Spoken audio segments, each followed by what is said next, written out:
Pois é, começando já com saúde, assunto sério. Na verdade, é uma utilidade pública, né? Porque quem não conhece alguém que está passando pela dengue, né, doutor André Pirajá? Seja bem-vindo, boa tarde. Boa tarde, Samara, boa tarde para quem está nos assistindo. E vamos falar um pouquinho sobre essa doença que está aterrorizando a cidade e a nossa região. É, porque até, enfim, alguns meses atrás, até ano passado, a preocupação era a Covid, né? Nossa, Covid. Agora virou dengue, né? A dengue tá matando também. Então, conta um pouquinho pra gente. Qual é o atual cenário aqui do interior paulista, doutor? Na verdade, Samara, a dengue sempre esteve presente. Tanta prova que gerou um nome, apelido, o famoso Covidengue. A pessoa quando tinha Covid e dengue junto associado. Meu Deus. E isso aumenta a mortalidade. Então é muito importante a gente, além de fazer a prevenção para a dengue, fazer a prevenção para a Covid. Aquela pessoa que tem condições de se vacinar com a vacina bivalente, vá se vacinar. E se você não tem seu cartão de vacinação completo, faça a sua prevenção contra o Covid.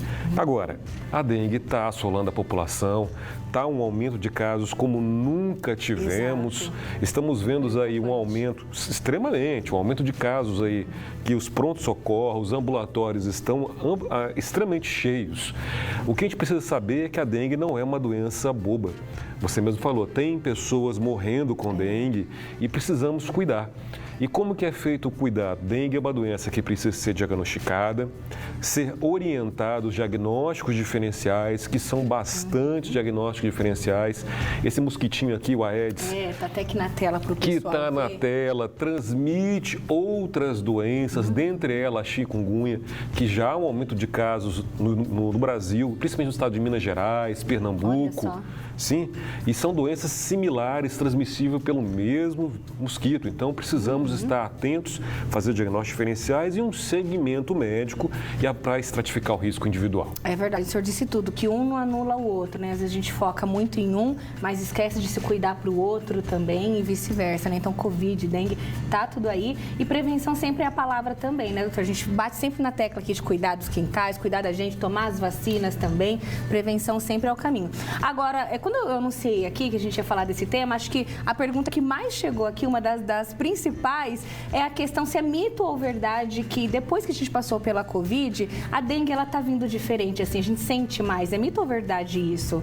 Essas consequências da Covid, agora a gente está com dengue. Ó, já há um estudo nosso aqui da faculdade da Unesp, mostrando que o Covid ele altera a imunidade das pessoas. Isso a gente já tinha visto já. Então, de fato, não é que a Covid deixa a dengue mais grave. Perfeito. Mas há uma alteração de imunidade das pessoas que ficam mais suscetíveis. Quem passou por Covid sabe que tem maior frequência de alguns quadros respiratórios e estão sofrendo um pouquinho mais com a dengue. Agora, a dengue em si, o que a gente tem que avaliar?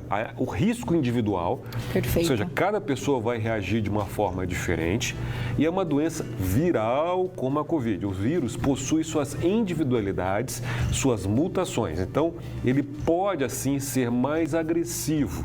E uma coisa que a infectologia, que essa especialidade que gosta de vírus, sempre fala, é um olho no peixe, um olho no pescado, né? Ou seja, hospedeiro e agente. Olha. Quem que é o paciente? É um paciente idoso? É um jovem? É um atleta? Não é atleta? É um cardiopata? Não é cardiopata? Tudo isso faz diferença para quem está com a doença. E cada caso é um caso, né, doutor? Justamente. Às vezes, meu vizinho passou muito bem pela dengue, ótimo, mas se cuide, né? Procure um médico. Ou o oposto também. Foi tudo bem com o meu vizinho, então vou ficar em casa de boa. Não, procure também, né, um médico, um especialista. Doutor, para quem está assistindo a gente, de repente, quem ainda não foi diagnosticado, está pensando, eu tô com o corpo doendo e tal. Quais são aí os principais sintomas e os primeiros sinais da dengue? Dengue, a gente pensa em dengue quando a gente vê 4 coisas. Primeiro, febre. Dengue é uma doença febril. Nem sempre as pessoas conseguem pegar esse quadro de febre. Às vezes é uma febrinha baixa, 37,8, 38, a pessoa não sente. Dor de cabeça, Olha. bem característica, principalmente atrás dos olhos. A pessoa vai movimentar o olho, sente uma dor de cabeça. Dor muscular. Então, isso também ocorre bastante. E dor nas juntas. Olha. Esses 4 sintomas me faz obrigação de pensar em dengue. Tem um painelzinho aqui atrás que mostra algumas coisas a mais.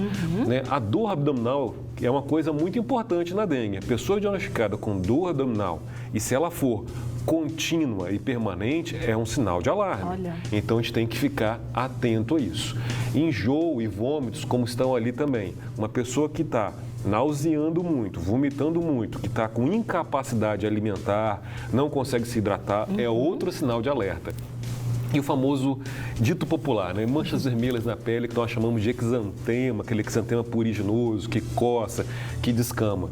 Isso aí ocorre lá pelo 5º dia da dengue. Entendi. Lembrar que dengue é uma doença cíclica de 7 dias. Olha só, eu já passei pela dengue e essa dor aí que a gente fala é muito esquisito, porque parece o simples fato de levantar um copo, parece que dói. Você sabe o que significa dengue?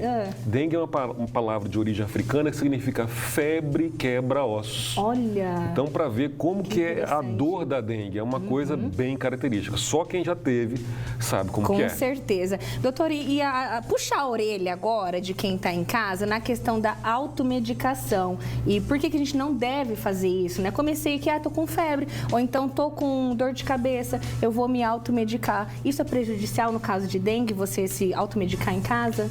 Pode ser.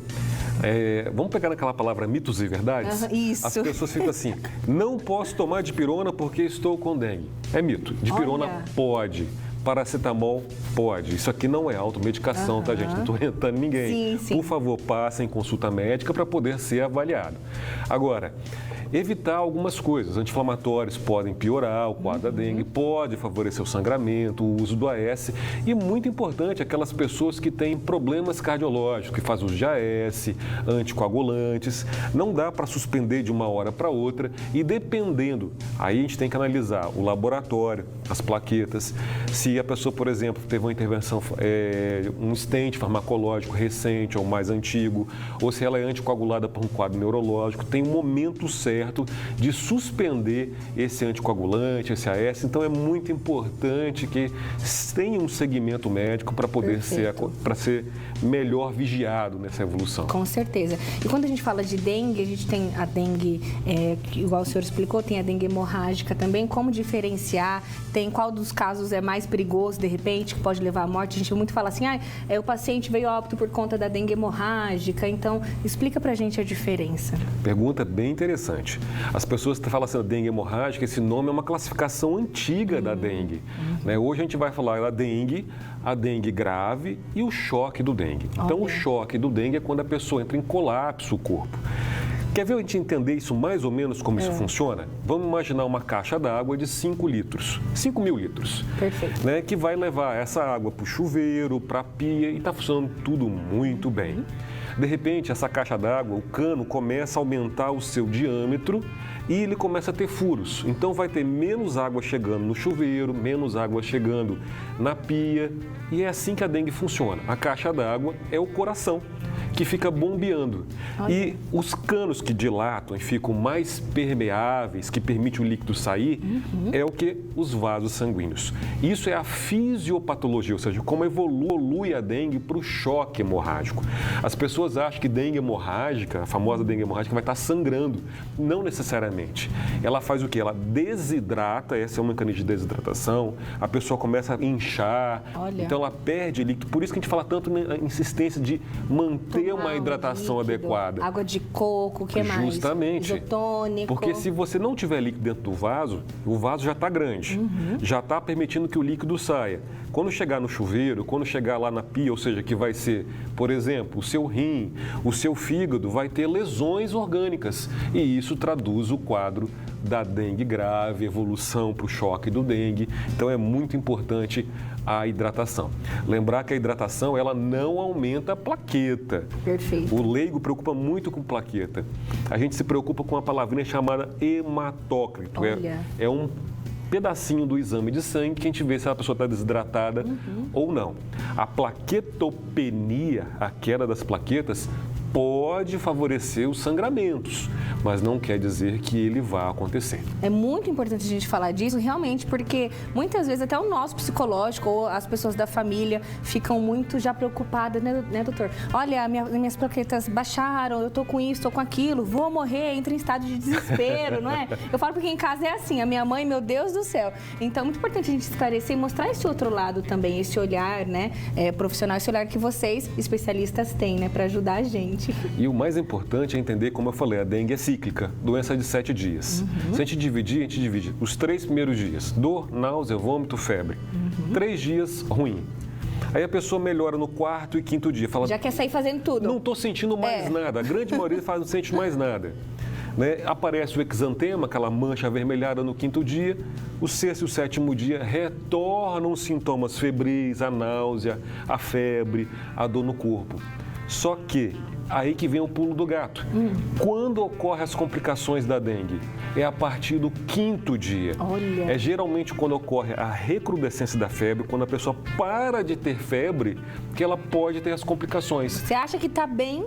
Justamente, é nesse momento que ela necessita de segmento ambulatorial, estar atenta aos sinais de gravidade, que a gente falou, dor abdominal, incapacidade alimentar, confusão, pele fria, né, tempo de enchimento capilar, isso aí o médico vai estar olhando, mas para ver se não está lentificado, e é nesse momento que ocorre o que? A queda das plaquetas. Então, o médico tem que saber o dia de evolução da doença, para saber onde está atuando, para saber qual exame solicitar e como conduzir isso. Perfeito, ótimo. Nosso bate-papo está só começando. Eu vou abrir sim para você perguntar. Calma, tá bom? Aproveita o intervalo para mandar sua dúvida aqui para a gente. Vou colocar nosso WhatsApp na tela. Muitas perguntinhas já chegando. E daqui a pouquinho, em 2 minutinhos, a gente continua o nosso bate-papo, tá bom? Não sai daí.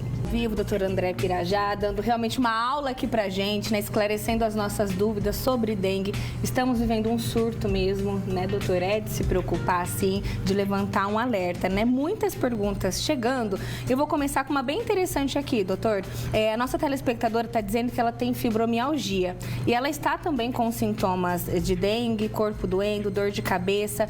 Ela perguntou o que fazer. Então, a gente pode confundir aí sintomas, no caso ela já tem fibromialgia, né? Sim. Lembrar que a fibromialgia é uma dor crônica. Geralmente acomete mulheres, pega dores pelo corpo, tem os famosos Tiger Points, pontos gatilhos, e a dengue é uma doença infecciosa, aguda, febril, que pode agravar a sintomatologia da fibromialgia. É interessante que ela tenha o segmento médico para poder ter a diferenciação clínica da fibromialgia, da crise e de um quadro de dengue. Perfeito, doutor, muito obrigada. Olha só, o André está dizendo o seguinte, que ele estava com todos os sintomas de dengue, todos os meses ele estava crente que ele estava com dengue e ele procurou o pronto-socorro, passou pelo médico e deu negativo o exame que ele fez. Ele quer saber se pode ser outra coisa, então não foi, deu negativo o exame, pode ser uma outra coisa parecida, igual a gente disse, enfim, várias outras doenças. O que a gente faz nesse caso? Volta de novo para o pronto-socorro? A pergunta do meu xará é bem interessante. Xará, verdade. As pessoas ficam muito preocupadas e muito presas a exames. Dentro desses exames que nós estamos fazendo para dengue, existe um chamado NS1, que é o famoso teste rápido para dengue. Ele é positivo, ou seja, ele positiva geralmente nas primeiras 48, no máximo 72 horas de sintomatologia. Ele vindo positivo, é dengue. Ele vindo negativo, não exclui a possibilidade de ser dengue. Perfeito. Então, primeira coisa, se ele tem sintomatologia de dengue e teve exames laboratoriais, ou seja, hemograma compatível com dengue, é muito provável que ele tenha dengue, mas isso aí vai caber ao médico dele fechar esse diagnóstico e solicitar exames sorológicos para confirmação ou não. Ótimo. A Cleusa está dizendo o seguinte, doutora, a gente vai até entrar na questão um pouquinho do pós-dengue. Ela falou que ela passou pela dengue, tá tudo bem, tá em casa, só que a dor no olho continua. Ela não está sentindo mais nada, mas a dor no olho continua. Então, como que é o pós-dengue, doutor? Pode permanecer aí por algum tempo ainda os sintomas ou não? Sim, pode. Cleusa, graças a Deus que você só está com dor nos olhos. Olha. Tem pessoas que ficam com eu falo brincando com os meus pacientes, aquela nhaca da dengue, aquele mal-estar, perna pesada, até recuperar. Isso é muito individual, depende de pessoa a pessoa, pode durar dias, semanas ou até mesmo meses. Lembrar que o vírus ele tem um tropismo, ou seja, ele favorece, ele gosta de célula muscular, aonde ele consegue se infectar, se multiplicar e causar danos. Por isso que gera tanto desconforto muscular, dor ocular, justamente porque o vírus ele vai naquela musculatura do olho, onde a gente mexe o olho para cima, para baixo, e ali a gente acaba tendo dor. Então, é bem interessante esse quadro da dengue, sim, e esse quadro de pós-dengue. Perfeito. Olha só, o Dalberto de Bauru, não sei se tem a ver com dengue, doutor, mas vou fazer a pergunta dele. Ele está dizendo que tem uma urticária muito forte. O que ele tem que fazer?